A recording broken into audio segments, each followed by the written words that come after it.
Voilà, bon, aujourd'hui j'avais envie de vous lire des choses que je me suis notées dans un petit coin. Alors, je sais plus si je l'ai tiré du livre Ne vous laissez plus faire. Bon, bref, en fait, c'est pour rester libre, être indépendant et arrêter de se faire exploiter, en fait. Alors, comment est mon jugement? Mon jugement est plus important que le leur. Je résiste. Donc, il faut savoir résister au jugement des autres ou aux faux conseils des autres. Avec qui dois-je être? Avec des personnes qui voient ma valeur, sinon je mets ma distance. Mon temps est de plus en plus précieux, vous pouvez le voir dans ce monde complexe. Que dois-je faire quand on met la pression sur moi?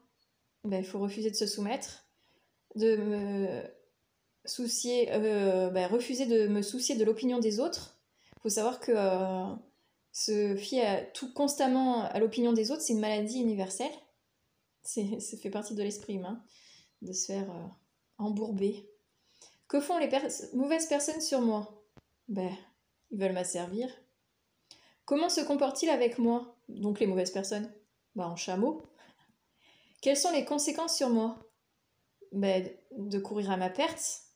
Ça me rend dingue, ça me trouble, ça me rend anxieuse, ça m'inquiète. Quand on me fait une suggestion, que dois-je faire? Si elle me convient pas, je résiste. Je ne dois pas me référer aux autres. Je dois m'écouter en priorité. Donc comme je disais au départ, mon jugement est plus important que le leur.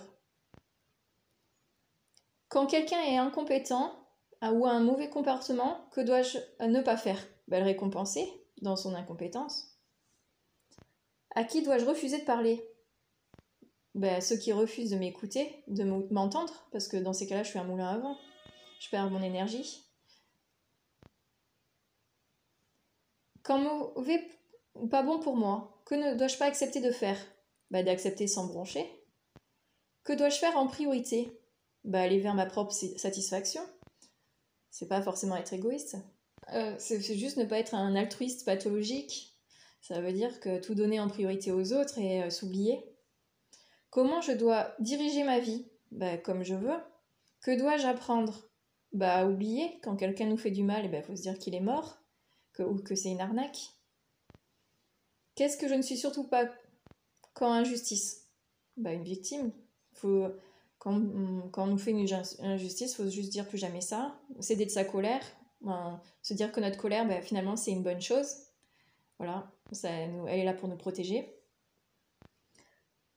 Pour refuser de soumettre et de revivre constamment les mêmes schémas. Comment je dois me voir? Comment je dois me sentir? Unique au monde, j'ai un caractère unique.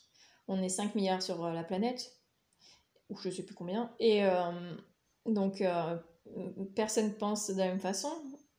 Donc, il faut arrêter de vouloir uniformiser tout, que tout le monde soit pareil. C'est les esprits médiocres qui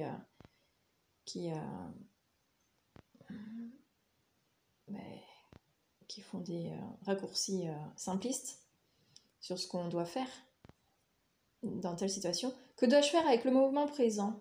Jouir, profiter. Que dois-je faire avec le passé quand il est mauvais? Je suis pas condamnée d'y rester. Que dois-je faire quand on reproche haineux? Les refuser, pas me faire du mal. Au moins les refuser dans mon esprit. Comment désamorcer une tentative de me nuire? Par exemple, dire à la personne, ça me rappelle quand j'étais au supermarché, Action. Je me suis approchée un peu trop des personnes quand il y avait le Covid. Effectivement, j'avais mon masque. C'était la première fois que j'allais dans les supermarchés depuis qu'il y avait le Covid. Bon, bref. Et une dame qui était à la caisse a été odieuse avec moi en me traitant de tous les noms parce que j'avais eu le malheur de me mettre en faute, entre guillemets, étant donné que je m'étais trop rapprochée d'elle. Et en fait, il faut savoir qu'elle est restée 10 ans à la caisse, à discuter avec le caissier, à faire sa belle. Donc finalement, c'était une vieille. Donc finalement, voilà, j'aurais pu, au lieu de me prendre tout dans la gueule et de rien dire, j'aurais pu me défendre en disant « Vous avez l'intention de me pourrir ?» Bref, ou prendre les choses avec humour, c'est sympa aussi. Si on me tourmente, que ne dois-je pas faire? M'embarquer dans des répliques compliquées, terrain dangereux, puisque ces gens ont toujours raison. Et ils savent très bien parler, ce sont des beaux parleurs. Et ils savent bien mordre et appuyer là où ça fait mal. Quelle est la tactique pour forcer à dévoiler les sentiments véritables? Ah oui. Alors, quand quelqu'un nous fait un sale truc, on peut dire vous êtes plus en colère que je ne l'aurais cru. Donc parler de lui. Ou vous avez l'impression que je vous laisse tomber. Donc là, il va logiquement dévoiler ses vraies intentions. En parlant de lui, pas de nous. Oh, tu m'as fait mal. Oh, je suis mal. Donc là, voilà. Comment doit être ma personnalité?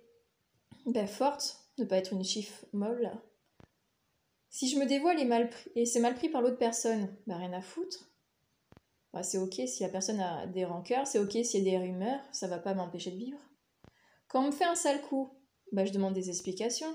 Quand ça me semble injustifié, ou qu'on me demande une somme injustifiée excessive, je demande des explications. Quand on me fait payer trop cher, j'ai pas l'intention de m'y soumettre. Quand on veut me piétiner, comment je dois me montrer? Ferme, déterminée, pas disposée. Que dois-je faire avec des paroles? Ne pas les croire. Quand est-ce que je donne satisfaction? Quand c'est ok. Quand c'est pas bon, qu'est-ce que je fais? Je le fais remarquer calmement. Quand ça ne va pas, comment je dois me comporter face aux exploiteurs en puissance? Je garde mon calme. Garder mon calme, c'est l'arme pour combattre l'exploitation. Des fois, il faut savoir mordre. Il faut savoir même se mettre en colère dans certains cas. Ça dépend du cas, on adapte. Si je déplais aux parasites, aux suceurs de sang, c'est ok. Si je leur paie pas, c'est pas grave. Que dois-je faire quand personne en face est immature, pas responsable de ses actes? Je peux simuler la colère et faire un scandale. Moi aussi. Bon, après, tout dépend du cas de figure. Si c'est le patron, vaut mieux éviter. Qu'est-ce que je dois combattre? Ah oui, quand je dois combattre, comment je dois faire? J'utilise ma force intérieure. Si on me rejette, faut plus être délicate, ne plus être une victime de ma propre peur d'être rejetée. Quand les autres pensent à ma place, pas les laisser faire, protester. Qui dois-je être? Moi-même. À qui dois-je céder? Moi-même. Qui tire les ficelles? Moi. Si je ne tire pas les ficelles, que va-t-il se passer? Quelqu'un ou quelque chose va les tirer à ma place, va me voler ou m'abuser. Sinon, que vais-je vivre? Des frustrations, des peines, des souffrances en secret. Je vais être une marionnette, je vais être contrariée, je vais être troublée, je vais être anxieuse, je vais être inquiète, je vais me sentir brimée. Si je me défends, que vais-je vivre? Je vais me réaliser pleinement. Qu'est-ce que l'on doit faire pour éviter d'être exploité? Être agressif, intransigeant, insoumis? Attends, qu'est-ce que l'on doit faire pour éviter d'être exploité? Savoir être agressif si vraiment il y a besoin, me montrer déraisonnable, savoir oser, savoir être belle dans certains cas, savoir me libérer de l'exploitation, mettre des armes anti-exploitation, des systèmes de défense, arrêter d'être dans l'illusion et avoir un mode de vie constructif. Que font les exploitateurs? Ils me font agir selon leur intérêt, à leur fin. Ils abusent, ils empiètent sur ma liberté, ils me donnent des ordres, ils me mettent en prison, ils me contrôlent, ils essaient d'obtenir tout ce qu'ils veulent, ils font des caprices, ils font les sales gosses et ils me privent de mes droits. Que dois-je faire contre les exploitateurs? Je dois les bloquer, je dois assumer le contrôle de ma vie, je dois agir en conséquence, savoir être plus rigide, protester, avancer dans l'ombre, des fois fermer sa gueule et avancer, déployer mes ailes, vivre ma vie, refuser d'être une victime, d'être un esclave, examiner sans indulgence, apprendre à les reconnaître. Quand est-ce qu'on voit les exploitateurs? Ils sont omniprésents, il y en a partout. Quelles sont les conséquences de leur agissement? Ça peut être très grave, je suis plus maître de ma vie. Comment sont les bureaucrates? Ils sont lents et inefficaces.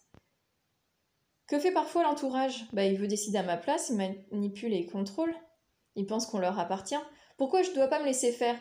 Parce que j'ai un bref passage sur cette terre. Qui sont les victimes des exploitateurs?